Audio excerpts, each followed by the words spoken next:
Hey, What Next listener. Before we start the show, I want to let you know about a story coming up a little bit later.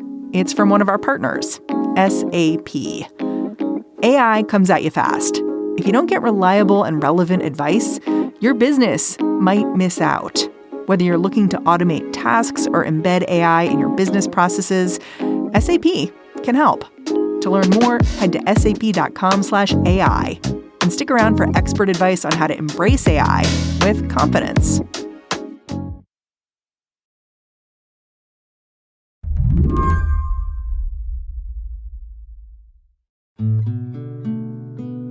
Last weekend, Ukraine crossed a grim milestone. It was 2 years ago today that Russia launched its full-scale invasion of Ukraine. The attack provoked, of course, global outrage, and since 2022, thousands of civilians have been killed.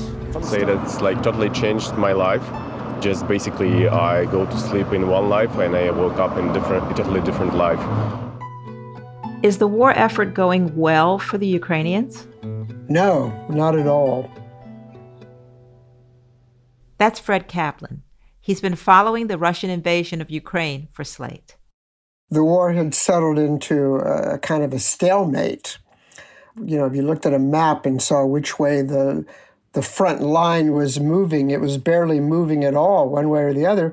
But in the past few weeks, Russia has, in fact, advanced. Russia's defense ministry says they have captured the eastern city of Avdiivka, less than a day after Ukrainian officials announced they withdrew troops.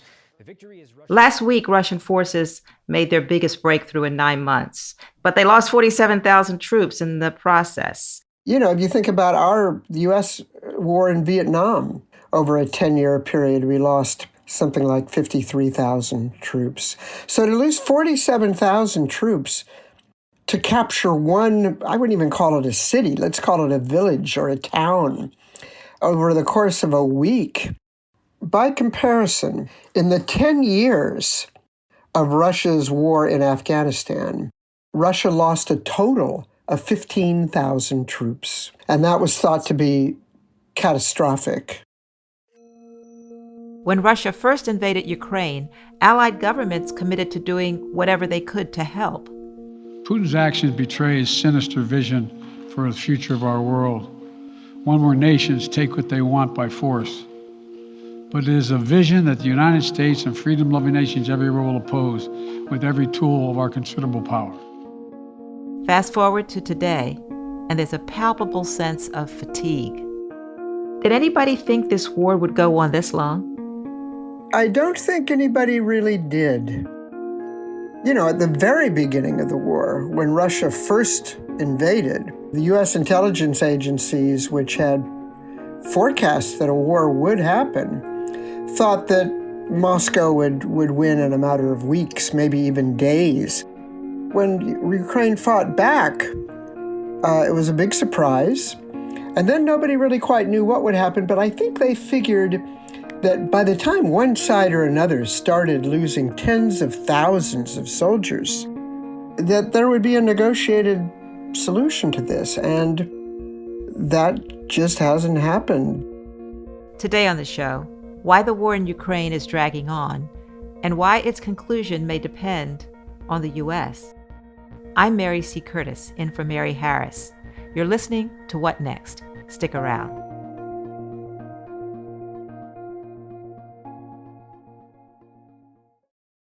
This podcast is brought to you by Slate Studios and SAP. AI is moving so fast. If you don't get reliable and relevant advice, your business might miss out. Welcome to Dear Artie, an advice column from SAP, where we tackle the tricky questions at the intersection of AI and business. Here's our expert, the technology futurist, Ian Kahn. Hi, I'm excited to dive into today's question. Dear Artie, as our company expands, so do our hiring efforts. How can AI help us attract top talent? Signed, Searching for Higher Power.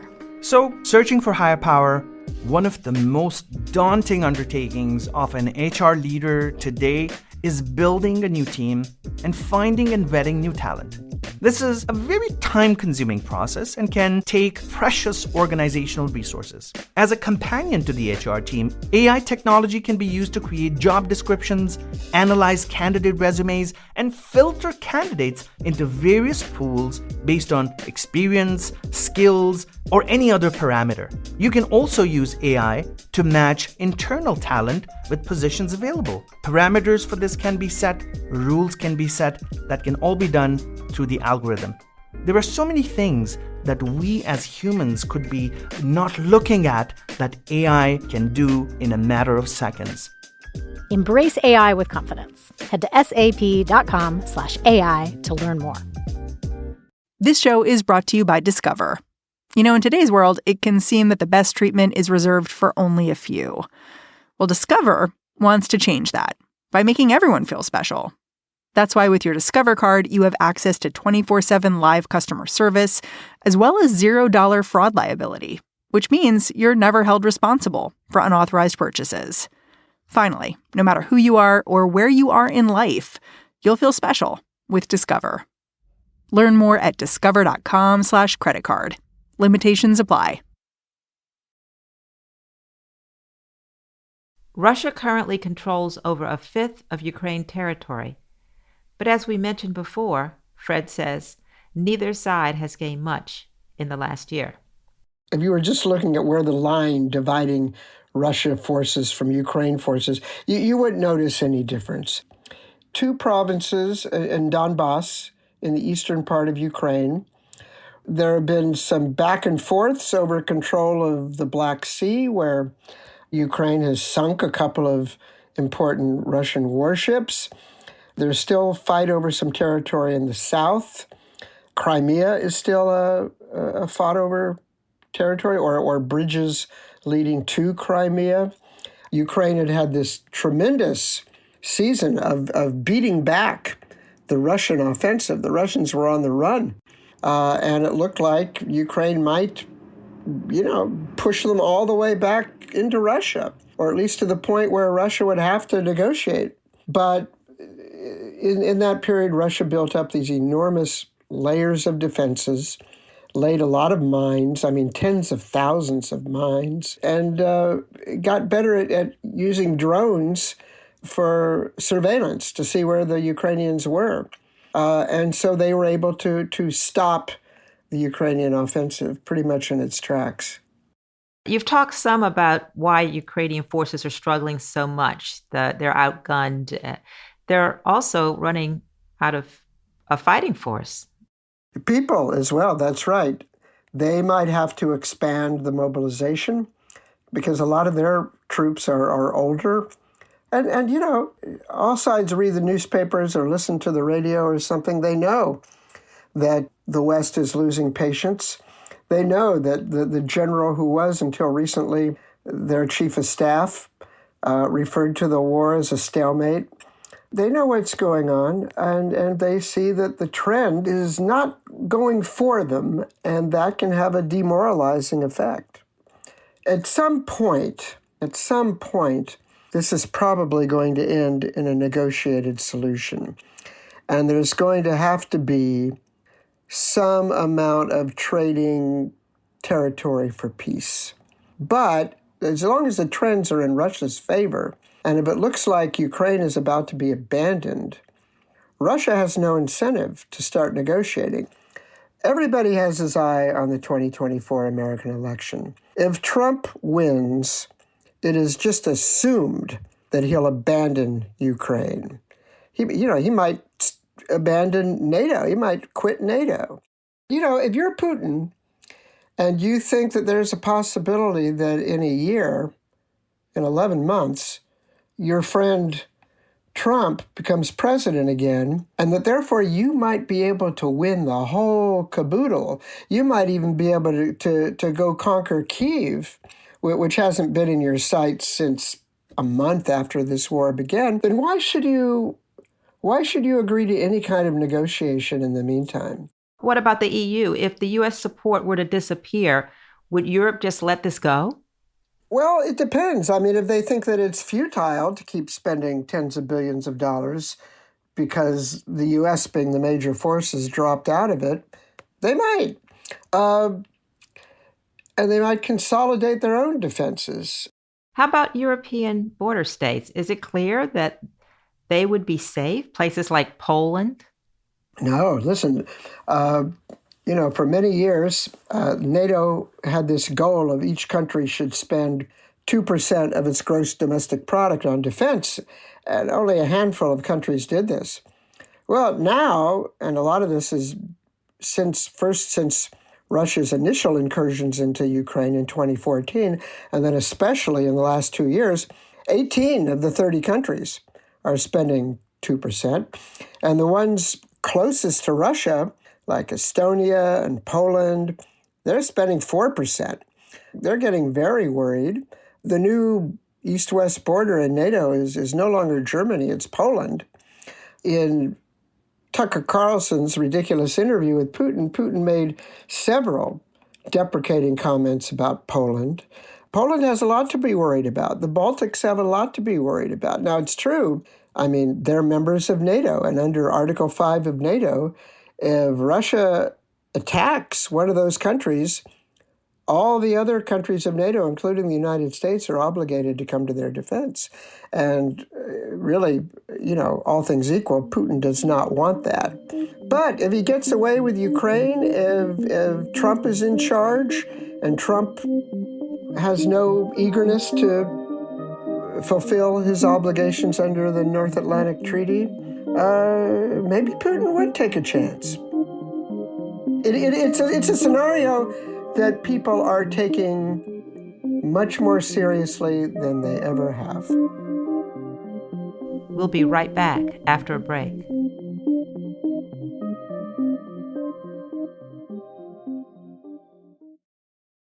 This show is brought to you by Discover. In today's world, it can seem that the best treatment is reserved for only a few. Well, Discover wants to change that by making everyone feel special. That's why with your Discover card, you have access to 24/7 live customer service, as well as $0 fraud liability, which means you're never held responsible for unauthorized purchases. Finally, no matter who you are or where you are in life, you'll feel special with Discover. Learn more at discover.com/creditcard. Limitations apply. Add a little curiosity into your routine with TED Talks Daily, the podcast that brings you a new TED Talk every weekday. In less than 15 minutes a day, you'll go beyond the headlines and learn about the big ideas shaping your future. Coming up, how AI will change the way we communicate, how to be a better leader, and more. Listen to TED Talks Daily wherever you get your podcasts. For a long time, it seemed as though American support for Ukraine was resolute. The Biden administration has sent more than $75 billion to Zelensky's government so far. So when did it become clear to you that this support might not be guaranteed? Well, when the Republicans took over the House and when they all started to pay attention to their master, Donald Trump, and saying, well, America first. Why are we spending $60 billion a year on Ukraine? It's not worth it. I think that's when it started to happen. Plus, when Ukraine started pushing back Russian forces, when Ukraine was on the offensive and Russia was retreating, there was a lot of wildly over-optimistic talk from Zelensky himself, from his cheerleaders in the U.S., that Zelensky could win this thing. This could be over by the end of the year. The counteroffensive is going to be a massive success. And it wasn't. So I think that's when things started to turn, when it looked like, oh my God, is this going to be an endless war? Are we into funding this thing forever? For months, Democrats and Republicans in Congress have gone back and forth on a bill that would have supplied Ukraine with much-needed aid. Republicans insisted any legislation would need to include border funding. And Fred says, for just a minute there, Democrats were willing to play ball. Biden puts forth this package of aid to Ukraine, to Israel, a little bit to Taiwan, And then he couples it with boosting the budget for security in the southern part of the United States, border security. The Republicans in Congress say no, seeing an opportunity for bargaining. They say, no, you've got to get much fiercer on the southern border of the U.S. Otherwise, we're not going to give you the money for Ukraine.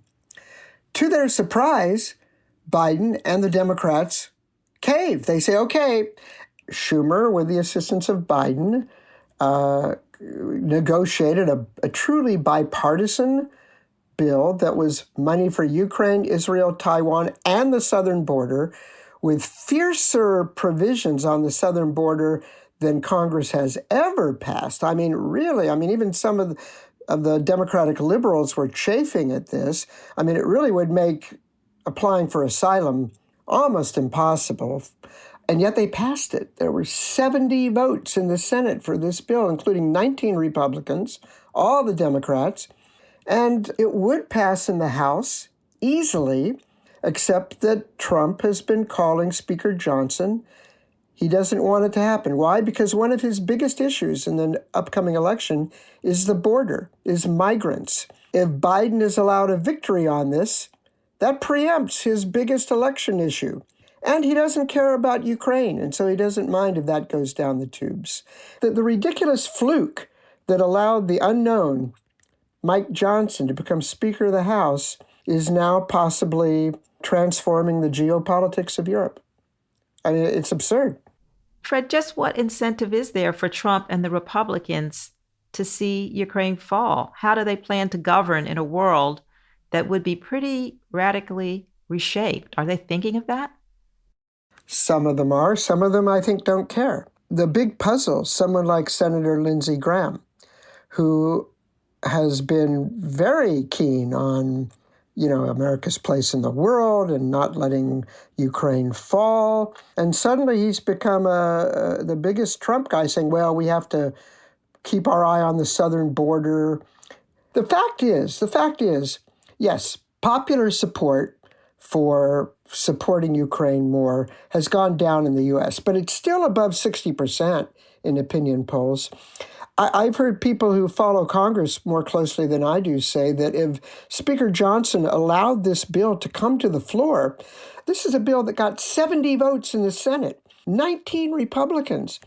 If he allowed it to come to the floor, it would pass with 300 votes. If Ukraine collapses, and it's because the U.S. didn't come up with this latest tranche of aid, these people are going to look very bad in history, but I think a lot of them, they don't read history. They don't care. So a lot of this, to you, depends on American support? At this point, I wish it were otherwise. But it's not. The Europeans have stepped up to the fore. Czechoslovakia recently found, we have 800,000 ammunition shells that we're now sending to Ukraine. The EU, even with Hungary signing on an extra $50 billion. But it's the U.S.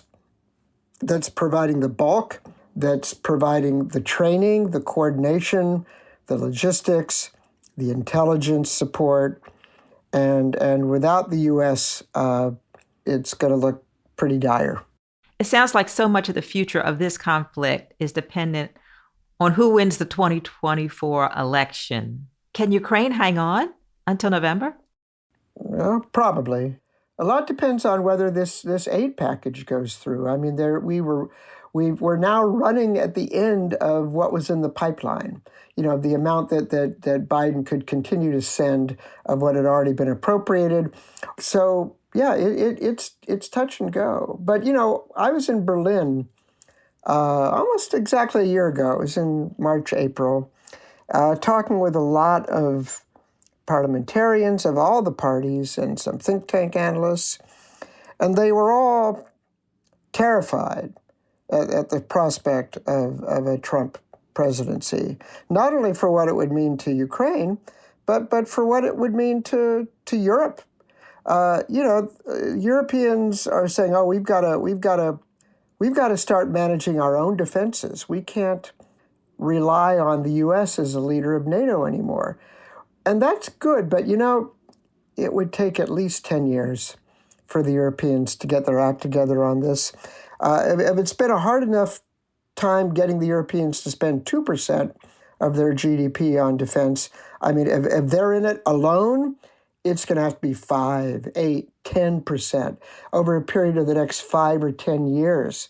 Will Europe be able to hold out in the meantime? That's an even bigger and more dire question. So what happens with this Ukraine-Russia conflict has a lot broader implications. Absolutely. I mean, I generally don't consider myself an ultra-hawkish person or someone who talks about domino theories and things like that. But it's clear that a lot of countries, a lot of adversaries have their eye on what happens to Ukraine and whether the U.S., especially after doing so much, can be counted on to keep up its part. And if the U.S. falls away from Ukraine, and if you're Xi Jinping, you might be thinking, maybe we can mount a blockade of Taiwan and the U.S. won't do anything about it. If you're North Korea, you're thinking, maybe we can mount that invasion, an incursion into South Korea, and the U.S. won't be doing anything about it. I mean, it sounds, there is just a lot riding on this. And the fact that the whole thing is resting on the whims of Donald Trump and Mike Johnson is just one of the more appalling spectacles, possibly in American political history. Thank you, Fred Kaplan, for coming on What Next? Sure, anytime. Fred Kaplan is Slate's War Stories correspondent and author of The Bomb. That's the show. If you're a fan of What Next, the best way to support our work is to join Slate Plus. Go to slate.com/whatnextplus to sign up. What Next is produced by Paige Osborne, Elena Schwartz, Rob Gunther, Anna Phillips, and Madeline Ducharme. We're led by Alicia Montgomery with a little help from Susan Matthews. Ben Richmond is the Senior Director of Podcast Operations here at Slate. And I'm Mary C. Curtis, columnist at Roll Call and host of its Equal Time podcast. Find me on Twitter. I'm at mcurtisnc3. Thanks for listening. Talk to you soon.